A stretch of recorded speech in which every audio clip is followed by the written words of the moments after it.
Shalom, saudara-saudara. Selamat petang semua. Saya mengajak Anda semua melihat pembacaan firman Tuhan pada petang hari ini dalam Yesaya 53 ayat 1 sampai 12 yang menjadi renungan kita pada petang hari ini dalam persekutuan doa. Saya tidak membaca keseluruhan perikop ini, saya hanya membaca satu ayat yang menjadi dasar renungan kita pada petang hari ini. Mari kita melihat dalam Yesaya 53 ayat 3. Saya baca untuk kita semua. Ia dihina dan dihindari orang, seorang yang penuh kesengsaraan dan yang biasa menderita kesakitan.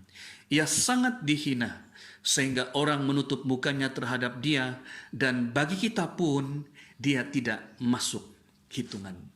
Tema renungan firman Tuhan yang saya ingin kongsikan pada petang hari ini ialah tiada yang memikirkan dia, tetapi ia memikirkan kita. Tiada yang memikirkan Tuhan Yesus, tetapi Tuhan Yesus memikirkan kita. Saudara-saudara, dalam ayat 3 ini menggambarkan bahwa Yesus Kristus dalam penderitaannya, dalam kesengsaraannya, menanggung dosa dunia. Ia dihindari dan tidak ada yang memikirkan tentangnya. Tetapi ia memikirkan tentang kita saat ia menderita. Bahkan dia menderita karena dia memikirkan kita. Memikirkan hari ini dan masa depan kita, saudara. Betapa besar kasih Tuhan bagi kita. Pada petang hari ini ada 3 poin yang saya ingin kongsikan kepada Anda semua. Yang pertama, tiada yang memikirkan dia, tetapi ia memikirkan kita, membuat kita mengagumi anugerahnya. Saudara-saudara, coba kita bayangkan, adakah kita memikirkan orang lain yang tidak memikirkan tentang kita? Sudah pasti ini terlalu jauh di dalam kehidupan kita. Melainkan hanya teladan Kristus yang membuatkan kita melakukannya demikian.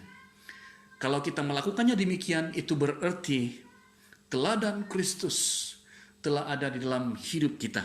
Sifat Kristus telah ada dalam hidup kita, di mana walaupun tidak ada yang memikirkan kita, tapi kita memikirkan orang lain. Dan inilah yang Yesus telah lakukan, saudara. Tiada yang memikirkan dia, tapi ia memikirkan kita, membuat kita mengagumi anugerahnya. Dalam ayat 4 dan ayat 5. Saya bacakan untuk Anda semua. Tetapi sesungguhnya penyakit kitalah yang ditanggungnya, dan kesengsaraan kita yang dipikulnya. Padahal kita mengira dia kena tulah, dipukul dan ditindas Allah. Tetapi dia tertikam oleh karena pemberontakan kita. Dia diremukkan oleh karena kejahatan kita. Ganjaran yang mendatangkan keselamatan bagi kita ditimpakan kepadanya.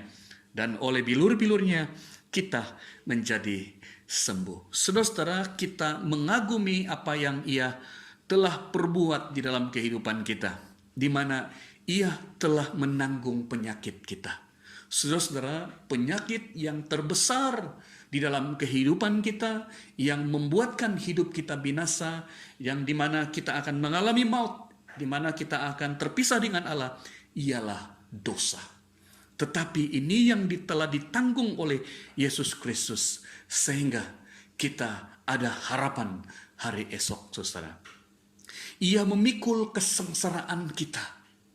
Oke. Ia datang untuk memikul kesengsaraan kita. Ia datang untuk diremukkan oleh karena kejahatan kita. Ia tertikam karena pemberontakan kita terhadap Allah. Sehingga ganjaran yang mendatangkan keselamatan bagi kita ditimpakan kepadanya. Oleh bilur-bilurnya kita menjadi sembuh. Saudara-saudara yang sekasih dalam Tuhan Yesus, kita mengagumi apa yang telah ia perbuat bagi kita. Kita mengagumi apa yang sedang diperbuat bagi kita sekarang. Disertainya kita dengan Roh-Nya yang kudus. Saudara-saudara, ingatlah bahwa hari ini dalam kehidupan kita, kita tak pernah sendirian. Sungguh pun ada banyak pergumulan, masalah, silih berganti dalam kehidupan kita yang tak pernah putus dalam hidup kita.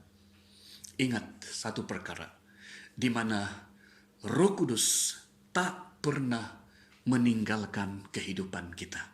Ya, sewaktu Yesus datang ke dalam dunia, namanya juga Immanuel, Allah beserta kita. Dan sewaktu Yesus datang ke dalam dunia ini, dari pada waktu itu sampai sekarang, Dia tak pernah meninggalkan kita. Sungguh pun hari ini kita berhadapan dengan pergumulan-pergumulan hidup.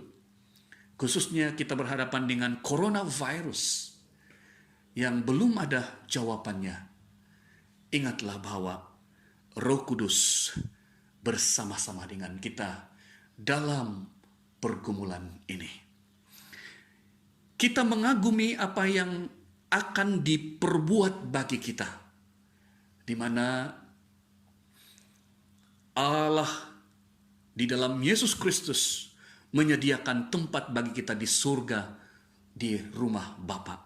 Ini kita boleh melihat dalam Yohanes 14, 1 hingga 3. Saudara-saudara, kita boleh melihat bagaimana Allah kita adalah Allah yang sangat baik, di mana Dia memikirkan tentang kita, Dia menanggung pelanggaran kita, Dia menyertai kita, bahkan Dia memberikan hidup yang berkelimpahan, hidup yang kekal kepada setiap kita yang percaya kepadanya.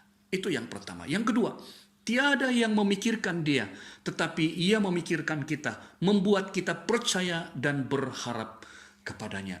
Saudara-saudara, kalau ada orang yang memikirkan tentang kita, itu membuat kita percaya dan berharap kepadanya. Karena Dia selalu memikirkan tentang kita, Dia selalu memikirkan tentang kebaikan kita, Dia selalu memikirkan tentang keselamatan kita. Siapakah yang dapat melakukan semua ini? Yesuslah yang dapat melakukan ini, saudara. Sebab itu, ini yang membuatkan kita percaya dan berharap kepadanya. Menaruh harap untuk hari ini. Dan menaruh harap untuk masa depan. Untuk generasi kita di masa mendatang. Jadi saudara, ini yang perlu kita sematkan di dalam kehidupan kita, di mana Dia memikirkan kita, dan ini membuatkan kita boleh bergantung, menaruh harapan kepada Dia, baik hari ini juga masa akan datang. Dialah harapan kita, saudara-saudara. Walaupun dunia berubah, tetapi Tuhan Yesus tak pernah berubah. Jadi Dia layak untuk dijadikan tempat perlindungan. Dia layak untuk dijadikan tempat berlindung dan berharap penuh, baik hari ini juga masa akan datang. Dan yang terakhir, yang ketiga, tiada yang memikirkan Dia, tapi Dia memikirkan kita, membuat kita mengikuti teladannya. Saudara-saudara, Dia memikirkan kita. Apakah Anda juga memikirkan orang lain sama seperti Yesus, saudara? Saudara-saudara, inilah panggilan kita. Memikirkan orang lain, melayani orang lain. Baik dalam keperluan jasmani, juga keperluan secara rohani. Dan pada petang hari ini, untuk memikirkan orang lain dengan doa. Kita berdoa untuk orang lain. Kita berdoa untuk keperluan untuk orang lain. Dan biarlah ini juga akan memberi sukacita kepada kita dalam kehidupan kita, karena kita meneladani apa yang Yesus telah perbuat di dalam kehidupan kita. Dan biarlah ini juga menolong kita supaya kita boleh meneladani sikap penyangkalan diri dan memikul salib. Semoga Tuhan memberkati kita. Amin.